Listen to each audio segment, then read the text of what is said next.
జై వాసవి. మన ఆర్యవైశ్యులందరికీ నమస్కారం. నా పేరు రమేష్ కంచర్ల.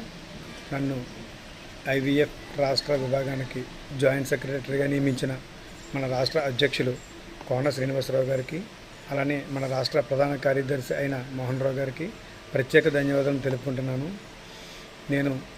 నాకు అప్పచెప్పిన ఈ బాధ్యతను మన వాసవిమాత ఆశీస్సులతో, మన ఆర్యవైశ్యుల అందరి సహకారంతో నిర్వర్తిస్తానని తెలుపుకుంటున్నాను. అలాగే నన్ను ఈ రాష్ట్ర విభాగానికి సిఫారసు చేసిన మా ఆంధ్ర రాష్ట్ర ఐవీఎఫ్ వైస్ ప్రెసిడెంట్ శ్రీనాథి మధు గారికి, అలాగే అడిషనల్ సెక్రటరీ అయిన కారుమూరి మహేష్ అన్న గారికి ప్రత్యేకంగా కృతజ్ఞతలు తెలుపుకుంటున్నాను. నేను మీ అందరి ఆదరాభిమానాలతో ఈ పదవికి న్యాయం చేసే విధంగా మసులుకుంటానని మీ అందరికీ మాటిస్తున్నాను. జై Vasavi. Thank you very much.